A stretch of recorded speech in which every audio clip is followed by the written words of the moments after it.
साल के लिए हमें उस 5 पंच प्राण पर अपनी शक्ति को केंद्रित कर दी। नमस्कार, आदाब, सत श्री अकाल। मैं हूं सुगंध। आप जैसा कि जानते हैं हम पहुंच चुके हैं हमारे 75th इंडिपेंडेंस ईयर में। अभी अभी हमारे प्रधानमंत्री नरेंद्र मोदी जी ने लाल किले पर दिया था पूरे देश को भाषण कि क्या होने चाहिए वो 5 प्रण जिन्हें फॉलो करके हम पहुंचेंगे 100th ईयर ऑफ इंडिपेंडेंस तक। कैसे हमारा देश जो है वो और ज्यादा विकसित होगा और क्या एक्सपेक्ट करते हैं हमारे प्रधानमंत्री हम सिटीजन से। जब इस वीडियो को आप अंत तक देखेंगे तो आप जान जाएंगे कि क्या है 5 प्रण जो प्रधानमंत्री नरेंद्र मोदी ने हमें दिए हैं और कैसे हमें उन्हें फॉलो करके अपने देश को और ज्यादा खुशहाल बनाना है। चलिए शुरू करते हैं। सबसे पहले मैं आपको बता दूं कि प्रधानमंत्री नरेंद्र मोदी ने आजादी की वर्षगांठ पर लाल किले से 5 प्रणों का खास तौर से आवरण किया है, यानी कि उन्होंने हमें बुलावा दिया है कि हम सब इन 5 प्रणों को फॉलो करें। पीएम मोदी ने कहा कि आज मैं लाल किले से 130 करोड़ लोगों को बुलावा देता हूं कि आने वाले 25 सालों के लिए हमें 5 प्रण पर अपने संकल्पों को केंद्रित करना होगा। अच्छा, वो 5 प्रण जो हैं वो हमें 2047 के आज़ादी के वर्ष में लेकर जाएंगे, यानी जब हमारी आज़ादी को 100 वर्ष पूरे हो चुके होंगे तब हमें भी इन संकल्पों पे चलकर ये जो है पक्का करना है कि हमारे जो फ्रीडम फाइटर्स थे उन्होंने जो सपने देखे थे उन्हें हम पूरा कर पाएं। चलिए अब मैं आपको बताती हूँ कि क्या हैं वो 5 प्रण, कौन से वो 5 प्रण हैं जिन पे केंद्रित था ये भाषण। उन्होंने कहा कि देश को अगर तेजी से विकास करना है और विकास के रास्ते पे लेके जाना है तो हमें जो है अपनी मानसिकता में बदलाव लाना होगा, यानी कि हमें अपनी सोच को जो है बदलना होगा और एकजुटता से यानी कि यूनाइटेड होकर ये सारे काम करने होंगे। तो ये 5 प्रण थे। सबसे पहला प्रण था विकसित भारत का, दूसरा प्रण था गुलामी से मुक्ति का। आप सोच रहे होंगे भाई हम तो ऑलरेडी आज़ाद हैं। जी नहीं, गुलामी की जो जंजीरें अभी भी हमारे दिमाग में उनसे मुक्ति का। तीसरा होगा हमें अपने देश पर, अपनी सभ्यता पर गर्व करना होगा। चौथा है एकता और एकजुटता से चलना और 5वां है नागरिकों को अपना कर्तव्य निभाना होगा। चलिए मैं आपको एक एक करके ये सारे प्रण जो हैं बताती भी हूँ और समझाती भी हूँ कि हमें इन्हें जो है वो कैसे फॉलो करना है। तो सबसे पहले प्रधानमंत्री मोदी जी ने बात करी विकसित भारत की, यानी कि कैसे भारत को जो है अगले 25 सालों में डेवलपिंग कंट्री से एक डेवलप्ड कंट्री बनना है। अब ये कैसे होगा? आपने ये नारा तो हमेशा सुना ही होगा, जय जवान जय किसान जय विज्ञान। लेकिन पीएम मोदी ने इसमें एक और नारा जोड़ दिया, जय जवान जय किसान जय विज्ञान जय अनुसंधान, यानी कि इनोवेशन। अगर ज्यादा से ज्यादा भारतीय लोग जो हैं वो जॉब्स के पीछे भागने की बजाय कुछ इनोवेटिव करेंगे, किसी नई चीज का अनुसंधान करेंगे, फिर चाहे वो साइंस में हो, चाहे वो बिजनेस में हो, चाहे वो खेती बाड़ी में हो, तो हमारा देश जल्दी से एक डेवलप्ड नेशन बन पाएगा। तो अब आप समझ ही गए होंगे कि जो पहला प्रण है जिसमें हम लोग ये प्रण लेंगे कि हम अपने देश को एक विकसित भारत देखना चाहते हैं, उसमें आपको ये करना है कि अगर आपके आसपास कोई भी ऐसे लोग हैं जो किसी तरह की कोई इनोवेशन करना चाहते हैं, कोई अनुसंधान करना चाहते हैं, तो आप उनका साथ दें। अगर आप खुद कोई इनोवेशन कर सकते हैं, कोई नई चीज का आविष्कार कर सकते हैं, तो ये बहुत अच्छा होगा। तो ये है पहला प्रण जिसमें प्रधानमंत्री जी ने कहा कि हमें सपना देखना है एक विकसित भारत का। मेरे देश के नौजवानों, जब देश आजादी के 100 साल मनाएगा तब आप 50-55 के हुए होंगे। मतलब आपके जीवन का ये स्वर्णिम काल, आपकी उम्र के ये 25-30 साल भारत के सपनों को पूरा करने का काल है। आप संकल्प लेकर के मेरे साथ चल पड़िए साथियों, तिरंगे झंडे की शपथ लेकर के चल पड़िए। हम सब पूरी ताकत से लगे आए।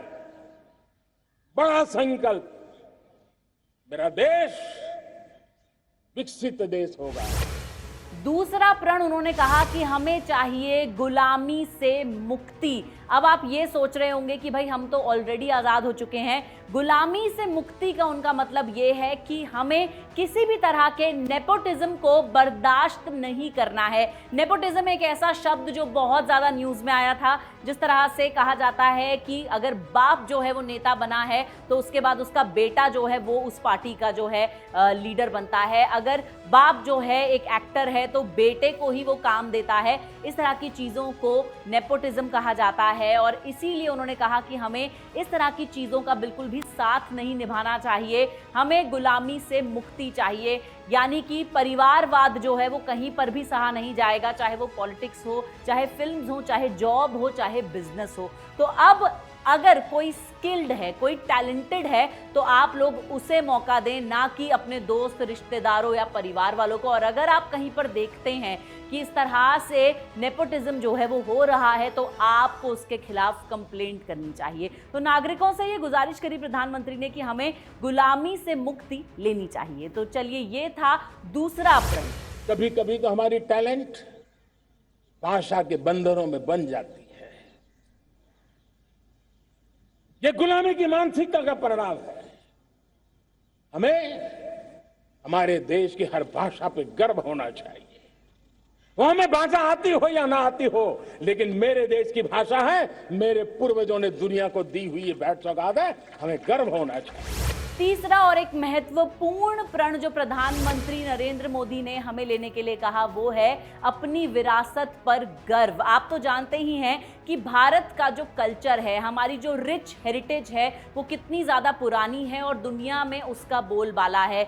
योगा की अगर बात करें, आयुर्वेद की अगर बात करें, हम अपने हैंडीक्राफ्ट्स की अगर बात करें तो उन पे हमें गर्व होना चाहिए। We should go back to our roots. बिल्कुल सही कहा। देखिए दोस्तों, चाहे आप दुनिया में कहीं पर भी रहते हो, आप ये बात तो मानते ही हैं कि भारतीय संस्कृति जो है, भारत ने जो दुनिया को दिया है वो अभी तक हर जगह फॉलो होता है। करेक्ट? अगर आप बड़े बड़े देशों में जाएंगे तो आप देखेंगे कि लोग वहां पर भारत द्वारा दिया हुआ योगा जो है उसे करते हैं, सीखते भी हैं, सिखाते भी हैं। भारत के आयुर्वेद को पूरी दुनिया मान चुकी थी जब कोविड-19 पैंडेमिक आया था, किस तरह से सबने काढ़ा पी पी कर अपनी इम्यूनिटी बढ़ाई थी। तो बस प्रधानमंत्री ने यही कहा है कि जब तक हम अपने आज़ादी के 100वें वर्ष तक पहुंचे तब तक आपको ये मेक श्योर करना है कि आप अपनी विरासत पर गर्व करें। आयुर्वेद हो गया, योगा हो गया, इस तरह की चीज़ों को और ज़्यादा बढ़ावा दें। अब अगर मैं बिजनेस की ही बात करूं तो अगर आप कोई ऐसा बिजनेस करते हैं जिससे हमारी विरासत जो है, हमारे भारत की हेरिटेज जो है बढ़ती है, तो वो आप कर सकते हैं, जैसे कि हैंडीक्राफ्ट्स।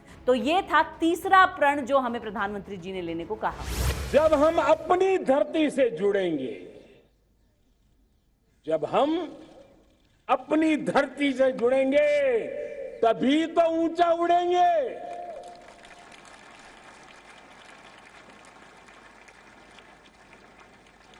और जब हम ऊंचा उड़ेंगे तो हम विश्व को भी समाधान दे पाएंगे। चौथा और बहुत ही महत्वपूर्ण प्रण जो हमें प्रधानमंत्री जी ने लेने को कहा वो है एकता और एकजुटता। आप जानते हैं कि इंडिया इज अ डेमोक्रेसी और आपको ये जानकर गर्व होगा कि चाहे, हाँ, मैं मानती हूँ कि हमारे देश में करप्शन है, मैं मानती हूँ कि हमारे देश में जो है अनएम्प्लॉयमेंट की समस्या है, बहुत सारी समस्याएं हैं, लेकिन जब भी दुनिया में भारत का नाम लिया जाता है हमें एक डेमोक्रेटिक कंट्री कहा जाता है। और पिछले 75 वर्षों से हर बार हमारे देश में इलेक्शंस हुए ही हुए हैं। ये सब क्यों मुमकिन हो पाया है? क्योंकि हम में एकता है। तो प्रधानमंत्री जी ने भी यही कहा कि जितने भी धर्म हैं वो आपस में एकजुट होकर रहें, जितने भी लोग हैं वो आपस में एकजुट होकर रहें। यानी कि अगर आप कोई काम कर रहे हैं तो आप उस काम के द्वारा दूसरे नागरिकों की भी मदद करें। जैसे कि मैंने आपसे पहले भी कहा, जब आप एक जॉब करते हैं तो आप सिर्फ अपने लिए पैसे कमाते हैं, लेकिन जब आप एक बिजनेस करते हैं तब आप और भी लोगों को एम्प्लॉयमेंट देते हैं। एकता दिखाने की यहाँ पर जरूरत है, सबका साथ मिलकर चलना बहुत जरूरी है। अगर हम आपस में ही लड़ते रहेंगे तो हम दुनिया से कैसे लड़ेंगे? यानी कि अगर हम आपस में ही लड़ाई करते रहेंगे, दंगे फसाद करते रहेंगे, तो देश की तरक्की नहीं हो पाएगी। तो प्रधानमंत्री जी ने ये गुजारिश करी कि चौथा प्रण जो है वो लें कि हम एकता और एकजुटता से रहेंगे और दुनिया के सामने एक उदाहरण बनेंगे। हमारी बोलचाल में, हमारे व्यवहार में, हमारे कुछ शब्दों में हम नारी का अपमान करते हैं।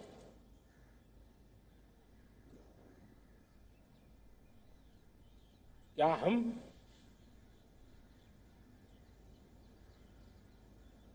स्वभाव से संस्कार से, रोजमर्रा की जिंदगी में नारी को अपमानित करने वाली हर बात से मुक्ति का संकल्प ले सकते हैं। इसी के साथ साथ मैं आपको ये भी बता दूं कि प्रधानमंत्री जी ने नारियों का सम्मान करने को भी कहा।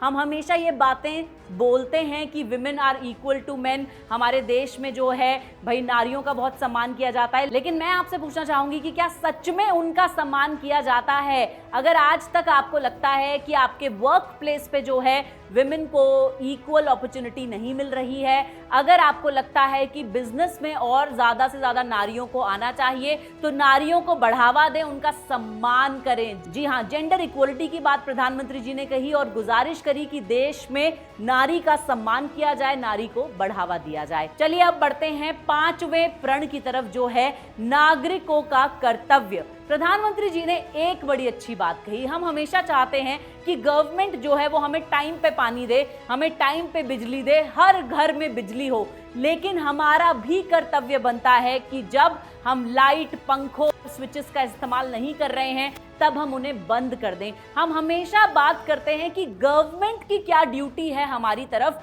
गवर्नमेंट को हमारे लिए क्या क्या करना चाहिए, लेकिन हम कभी भी अपनी ड्यूटीज की बात नहीं करते। तो मैं आपको बता दूं कि हम सबके जिस तरह से फंडामेंटल राइट्स होते हैं, उसी तरह से हमारी फंडामेंटल ड्यूटीज भी होती हैं। Yes, that's right. अगर आप ज्यादा कुछ नहीं कर सकते तो कम से कम ये कर सकते हैं कि जानिए हमारी फंडामेंटल ड्यूटीज क्या हैं। जैसे कि एक मैंने आपको बताई कि आप नेशनल रिसोर्सेज का सोच समझ के इस्तेमाल करें, पानी जो है उसे बचाएं, बिजली जो है उसे बचाएं। इस तरह से अपना कर्तव्य अगर नागरिक निभाएंगे तो देश को आगे बढ़ने से कोई नहीं रोक सकता।